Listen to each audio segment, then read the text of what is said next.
Let them get a view from there and see what the field of view looks like. Most kids dream of becoming an astronaut. I know I did. 3, 2, 1. But while most people get over it, this guy did not.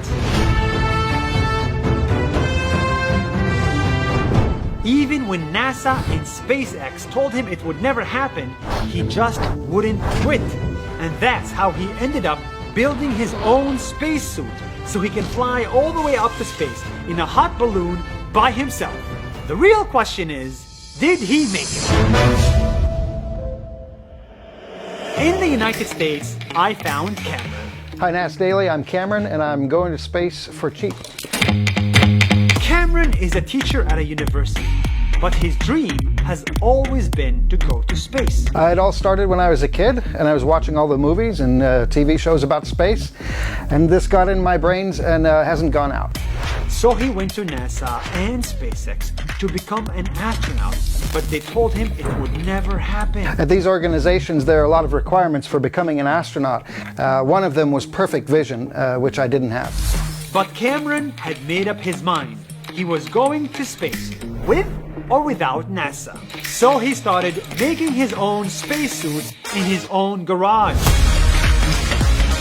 To build it, Cameron watched all the videos that NASA has on its website. And that's when he understood that he actually did not need NASA.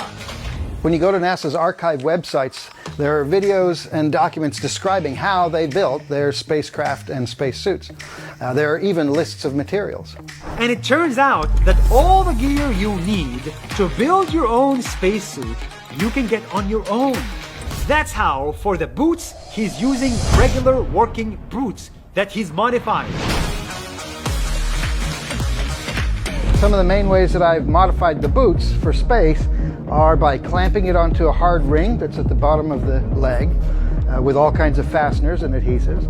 Then I've attached a variety of straps that prevent the boot from shooting off the end of the leg.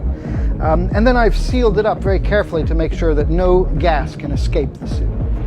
For the gloves, he uses fishing gloves. I've modified commercial fishing gloves for a spacesuit in lots of ways. It takes a long time. Number one, it's clamped to the end of the sleeve by a hard ring. Number two, the glove tips and other places are heavily reinforced with rubber to prevent them from leaking. And number three, they've got a very durable coverall, and that prevents the glove from ballooning up like a baseball mitt when you're in vacuum. And for the helmet, he uses plastic bubbles from street lamps. Yes, street lamps. This is one of my new bubble helmets. Over the last couple of years, I've perfected it. It has a lot of fittings. These are valves that open up at a certain pressure. They're fittings for getting oxygen into the suit, and then my exhaled gas goes out. Once he has all the parts, he stitches and irons them together to form a spacesuit. That didn't even cost him more than $2,000. And a lot of time. There's a lot of testing and rebuilding. And I've been at this for 10 years. And I built about 15 or 20 of these suits before I really got them working.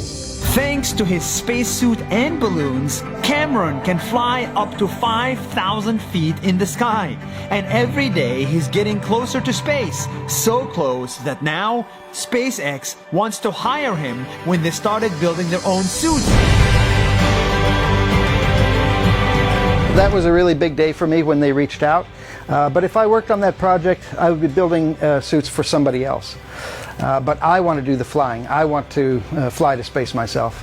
Cameron will share all his designs on the internet for free, and he will make an IKEA manual for anybody who would like to make their own spacesuit at home. I'll be putting in a lot of safety guidelines too. That's because building and flying one of these suits can be really dangerous. Nobody but me could get me to space where I want to go.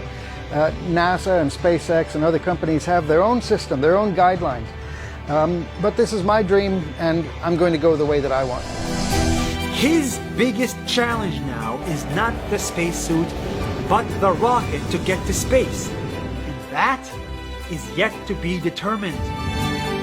But judging from this guy, you can tell that he's as crazy as it gets, that one day, this crazy guy will make it to space.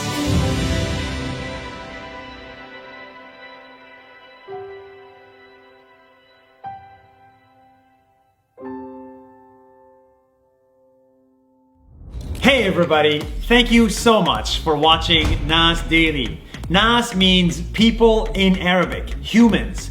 And we are on a mission to show you the stories of humans from all around the world. I'm actually very excited about the videos we're working on. So please follow us on Facebook and Instagram so that you don't miss a video. We think everybody in the world should watch them. Thank you and see you soon.